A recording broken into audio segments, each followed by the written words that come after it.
RBV Entrevista. Patrocínio Renato Pneus. Nossa família cuidando da segurança da sua. Olá, boa tarde, seja bem-vindo, seja bem-vinda a mais uma edição do RBV Entrevista. Eu sou Ernesto Júnior e a partir de agora te faço companhia em mais essa edição. Estamos no mês de agosto lilás e por isso a gente recebe aqui nos nossos estúdios a psicóloga da Polícia Civil de Santa Catarina, da DPCAM aqui de Videira, Claudiana Cruz. Claudiana, seja bem-vinda novamente aqui aos nossos estúdios. Hoje para a gente falar sobre essa questão envolvendo a violência contra a mulher nas suas mais variadas formas que ainda a gente tem os registros, não somente aqui em Videira, na nossa região, mas no mundo como um todo. Bom dia, agradeço mais uma vez o espaço, né, esse espaço de fala tão importante para a gente alertar, para a gente informar as mulheres, os homens, os adolescentes. Eu acho que é um espaço onde a gente tem para que a informação chegue dentro das famílias e eu agradeço mais uma vez. Claudiana, a gente já conversou em outras tantas oportunidades, e nesse mês de agosto lilás, onde temos essa campanha aí de combate à violência contra a mulher, acaba se jogando luz sobre uma situação que não ocorre só no mês de agosto, né? Infelizmente a gente tem os registros aí na sua totalidade dos 365 dias do ano. É um momento onde é necessário observar, eu imagino que o ano como um todo, para tentar se entender essas situações que vêm ocorrendo, né, e que são registradas, infelizmente. Infelizmente não tem, né? Eu sempre falo que a violência ela não escolhe data, ela não escolhe dia nem horário. Infelizmente, normalmente a violência doméstica e familiar, que a gente fala, ela acontece nesses períodos da noite, em momentos de festividade, ela tem maior intensidade, né? Durante o dia a dia ainda o casal, as famílias estão no trabalho, então ela tem uma intensidade menor. No momento que a família se reúne, começam as pequenas discussões, os pequenos conflitos e às vezes o uso de substâncias, do álcool, da droga, o que acaba intensificando essas situações violentas. Eu acho que é importante a gente fazer um alerta que as famílias precisam se reaproximar. Não é só falar do mal, né? Mas se reaproximar, fazer momentos diferenciados, às vezes sem o próprio uso da bebida alcoólica, né? Então a gente precisa aprender a ressignificar isso tudo. Mas a violência está aí, ela é diária. Infelizmente, a gente percebe isso dentro da delegacia, na segunda a segunda, sem horário, e a gente avançou muito, né, em termos de legislação. Eu acredito muito nisso. Esses 20 anos de Lei Maria da Penha, que a gente comemorou agora no dia 7 de agosto, ela vem de fato de encontro de que muitas coisas foram feitas, mas ainda está muito longe de terminar a violência contra a mulher. Isso acende um alerta, né? Porque a gente está falando do século XXI, 2026, e ao entrar de ano e sair de ano, a gente volta sempre a essa questão da violência contra a mulher. Mesmo tendo uma legislação, que é o caso da Maria da Penha, que completou seus 20 anos, e que infelizmente muitas vezes, nos últimos tempos, a Lei Maria da Penha acaba sendo aí questionada, principalmente, inclusive, por pessoas que têm um cargo político, por pessoas que são do meio social e que não colocam questões para que ela seja mais organizada ou para que seja atualizada. A gente está falando do meio cada vez mais digital, mas acabam questionando a sua efetividade, né? Sim, a gente vê muito a questão, né, dos questionamentos sobre a efetividade da Lei Maria da Penha. A medida protetiva não adianta de nada.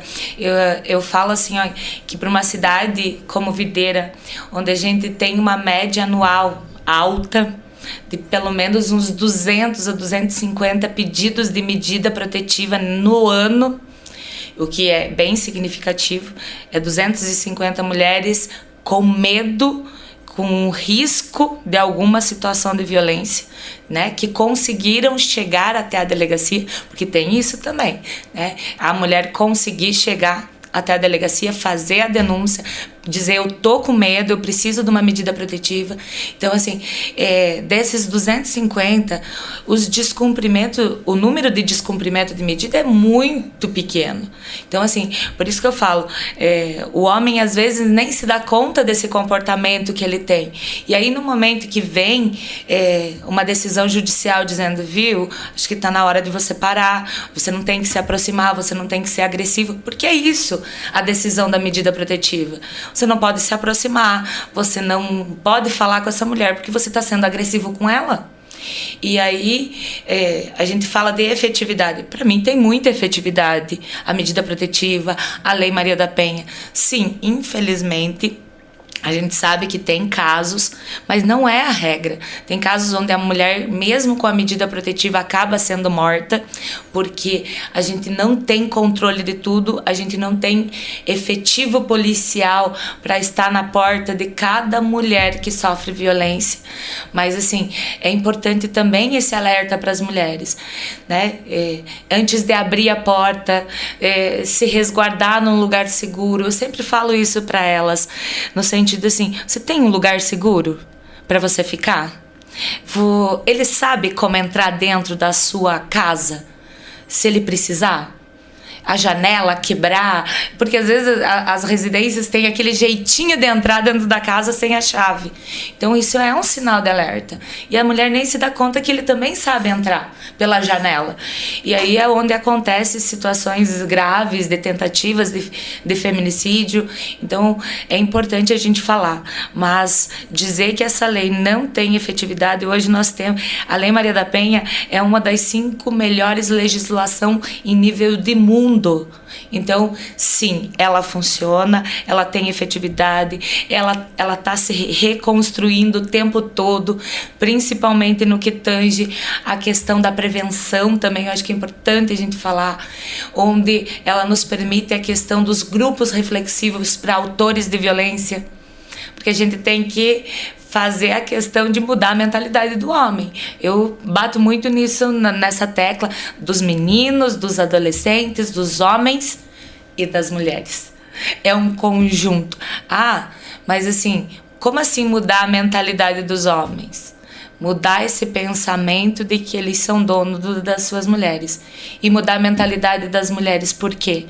Porque eu não preciso, eu não devo me manter numa relação onde me causa mal e sofrimento. Você tocou num ponto que é importante, né? Porque muitas vezes a gente coloca, e a sociedade coloca, que o autor da violência, seja ela física, seja ela financeira, seja ela psicológica, ele deve ser retirado da sociedade, colocado no sistema carcerário e deixado lá. Mas não, precisa ter esse trabalho também do outro lado de trazer essa contextualização para ele, para que quando ele seja reinserido na sociedade, a situação não volte a ocorrer, né? Sim, porque o que acontece muitas vezes, né? Ao rompante, à violência, esse homem acaba sendo preso em flagrante. E o que acontece? Alguns dias depois, principalmente quando não tem uma gravidade muito grande, o juiz faz algumas determinações, dá a medida protetiva. Hoje nós temos a tornozeleira eletrônica para monitorar também, um outro mecanismo novo da Lei Maria da Penha. Então acho que é bem importante a gente reforçar isso. E aí esse homem sai. Às vezes ele não procura a ex-companheira, ele retoma a sua vida, ele conhece outra pessoa. E no começo, claro, né, sempre se tem o carinho, o afeto, e depois de um tempo vem a rotina, o desgaste e o descontrole da raiva. Eu falo que a agressividade ela vem pelo descontrole da raiva. Todos nós temos isso, né? E aí o que acontece? Ele pratica os mesmos atos violentos que ele praticou com a primeira companheira, com a segunda companheira, com a terceira. Então, se ele não aprender esse controle efetivo da raiva, ou a questão sobre a sua própria masculinidade, de que ele não vai ser mais homem ou menos homem se ele não for agressivo, né? Isso é uma desconstrução social. E a prevenção, ela serve justamente para isso. Por isso a importância desses grupos, da reflexão, desses espaços, que eu digo assim, ainda por determinação. Eu sonho ainda, hoje é uma determinação judicial dos homens participarem do grupo, mas eu acredito, num primeiro momento eles chegam muito bravos, revoltados, mas com o passar dos encontros, que são cerca de 12 a 15 encontros, eles querem ir, eles querem conversar, eles querem debater com os seus iguais também, né? Então acho que é muito importante esses espaços. Claudiana, a gente vem observando também no mundo como um todo novas formas de violência, principalmente com o uso digital. Aí a gente está em uma semana, inclusive, com discussões em cima do Discord, da plataforma aqui no Brasil, em decorrência de outros fatos, mas que também é um espaço que muitas vezes é utilizado para essa questão da violência contra a mulher. Mas a gente tem aí outros meios que também estão sendo utilizados, grupos aí que passam a ser chamados e conhecidos como os Red Pills. Tudo isso vem se somando. E como que você observa, como que a polícia vem observando essas situações, esse uso dos meios digitais para a proliferação aí da violência contra a mulher? Infelizmente, está se tendo um aumento gigante, né, da utilização dos meios digitais. Eu falo assim, que o meio digital, ele é fantástico, as tecnologias, elas são fantásticas, mas infelizmente as pessoas se apropriam dela para fazer o mal muitas vezes, né, para externalizar a sua raiva, seu ódio. E o meio digital, ele te dá a possibilidade do anonimato. Isso que é mais preocupante, né? Então, hoje, a polícia trabalha numa linha de investigação, mas leva tempo, né? Se você pegar um celular, leva tempo para ir para uma perícia, mas a informação, o ódio, a instigação do suicídio, as situações que vêm acontecendo, a divulgação da imagem para depreciar a mulher, e entre outras tantas coisas que acontecem nesse meio digital, ela é rápida, é questões de minutos, de segundos, de horas, ele ganha uma proporção gigante. E para a polícia trabalhar ainda dentro de uma perícia de celular, dentro disso tudo, ainda nós levamos dias. Então, ainda nós estamos engatinhando nesse meio. E por isso que eu falo assim, me preocupa muito a questão dos adolescentes estarem inseridos, tanto as meninas quanto os meninos, nessas relações doentes que eu falo, né, não saudáveis, que levam a situações extremas de violência. Então, acho que é muito importante o alerta para os pais, essa questão de supervisão, de tempo de uso das tecnologias, porque senão a gente realmente corre um risco gigante de deixar esses jovens criando histórias na sua cabeça, sendo alimentados por conteúdos, eu falo, sendo alimentados por conteúdos de ódio, de raiva, e que às vezes o pai e a mãe nem sabem que existe. Você tocou num ponto também que eu acho que é importante a gente trazer aqui para quem está nos acompanhando, é de que o que acaba sempre ganhando mais destaque é a violência física, mas a mulher pode acabar sendo vítima de outros tantos tipos de violência, né? A psicológica, a financeira, a depreciação aí nas plataformas digitais. Tudo isso também é questão envolvendo a violência contra a mulher, né? Exato, assim, ó, hoje nós temos leis específicas, não só a Lei Maria da Penha, hoje nós temos a lei, né, de importunação sexual, a mulher está dentro do ônibus, o cara começa a instigar ela, isso é violência, né? Essa violência de importunar a mulher. Nós temos a questão de divulgar fotos íntimas. Então, nós temos N tipos de leis que protegem a mulher. Então, a gente precisa discutir que não é só quando ele te dá um soco no olho, ou ele te empurra, ou ele te dá um tapa, né? Te chamar de vagabunda, dizer que você não serve para nada, dizer o quanto você é um ser humano ruim. Isso tudo é um conjunto de violências, né? Infelizmente, algumas mulheres, elas sofrem mais do que uma só. Não é só o soco. Ela ainda sofre uma pressão psicológica, uma violência psicológica, a violência patrimonial. Eu quebro o teu celular, eu piso por ciúme muitas vezes. Muitos dos casos graves de violência, ele é motivado por essa questão em particular, que eu acho muito importante, que é o ciúme. E aí o descontrole das emoções em seguida. Eu não sei lidar com a minha dificuldade e com o meu medo, eu crio paranoias na minha cabeça, minha mulher tá me traindo. E mesmo que tivesse, né, a gente precisa entender que nós não somos donos da outra pessoa. Né? O outro escolhe estar conosco. Eu sempre falo isso sobre as relações.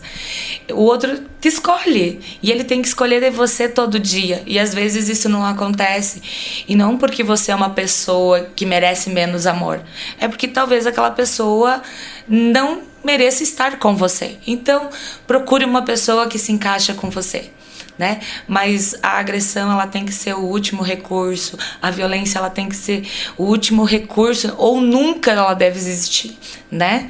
Mas infelizmente a gente se utiliza isso dentro das nossas relações para se autoafirmar. Essa é a palavra, para se autoafirmar. Claudiana, e na sociedade muitas vezes vem sendo colocado de que colocado a questão de possíveis violências praticadas por mulheres contra os homens, para talvez, de uma forma totalmente errônea, comparar situações. Mas a gente não pode comparar, né? Porque digamos que um tapa dado por uma mulher num homem não tem o mesmo peso, não tem a mesma intensidade do que um tapa dado por um homem numa mulher, né? De fato, eu sempre falo assim, que eu não minimizo as relações violentas. Sabe, quando a gente fala de relações violentas, a gente sabe que a mulher também, ela tem um descontrole, às vezes emocional muito grande, que faz com que o conflito se intensifique dentro da relação, mas não é sobre isso. É sobre, muitas vezes, na agressão física, nas proporções muito maiores, é que biologicamente, né, estruturalmente, o homem, ele tem mais força. Claro que tem mulheres que também têm, mas assim, estruturalmente e biologicamente, pelo próprio hormônio que rege a questão estrutural do homem, que é a testosterona, tem muita mais intensidade e muito mais força do que a progesterona, que é da mulher. Então, de fato, um tapa num homem, ele vai machucar? Provavelmente. É uma situação de violência? Sim. Se precisar pedir ajuda, se o homem precisar pedir ajuda, sim. Tem mulheres que dão facadas, tem mulheres que se utilizam disso tudo. Não tô desmerecendo. As pessoas falam, não existe lei João da Penha, né? Eu escuto muito isso nos lugares de fala. Mas existe o crime de lesão corporal contra o homem. Então, ele também tem o direito de registrar o boletim de ocorrência, ele também tem o direito de procurar ajuda. Mas quando a gente fala de proporção de força ainda e de números, né? A mulher ainda é a mais agredida. As mulheres, quando eu falo, as meninas, as crianças desse sexo feminino ainda são, o número, ele é muito maior, ele é gigante. Nós temos no último ano mais de 1.500 mulheres mortas no país. Santa Catarina, dessas 1.500, foram 53 mulheres do nosso estado, que podia ser sua irmã, sua mãe, sua filha, sua vizinha. Então a gente precisa olhar para isso.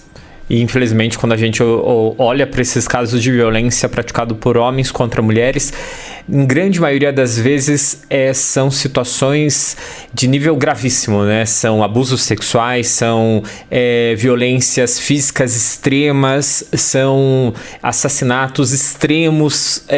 Tudo chega, na maioria das vezes, ao extremo quando a gente observa essa situação, né? De fato, eu sempre falo que a maior dificuldade da mulher é acreditar que esse homem vai fazer algo, né, para ela. Não, ele só fica nervoso. Não, é porque ele estava estressado com o trabalho. A mulher justifica os comportamentos agressivos do seu companheiro. E aí o que acontece? Eles vão se intensificando. E porque a violência ela nunca começa com a facada, dificilmente. Ela começa com o grito, com o empurrão, com um palavrão, e aí ela vai ganhando intensidade. E toda vez que a mulher decide permanecer nessa relação violenta, a intensidade vai aumentando, chegando nesses casos tão graves, né? Nós tivemos aí a lei do vicaricídio, que é onde os homens têm se utilizado, olha que doentio, né? Se utilizado da morte dos próprios filhos para atingir a sua ex-companheira de alguma forma, para que ela sinta alguma dor, né? E isso tem sido alarmante. Eu como mãe, como pais que estão me ouvindo, assim, aqueles seres humanos que deveriam gerar a proteção e o cuidado, pegam essas crianças como meio de vingança, de ódio, de propagação da raiva. E aí eu falo, não só isso, né? Mas a maioria dos feminicídios, onde o homem mata a mulher, ele tira dessas crianças, eu falo que é os órfãos do feminicídio. Por quê? Porque eles, além de tirar a mãe, esse homem às vezes comete o próprio suicídio, ou ele acaba indo para um presídio. E essas crianças passam a ser órfãos de pais e de mães. E isso é muito triste. Ainda. Precisamos mudar essa mentalidade. Claudiana, eu gostaria de agradecer a tua presença aqui.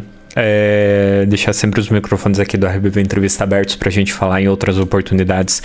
E deixar o espaço para que você deixe para quem está nos acompanhando quais são os principais canais nesse momento para aquelas mulheres que passam por essa situação, que possam fazer sua denúncia, possam procurar ajuda. Sim, hoje as mulheres têm diversos acessos.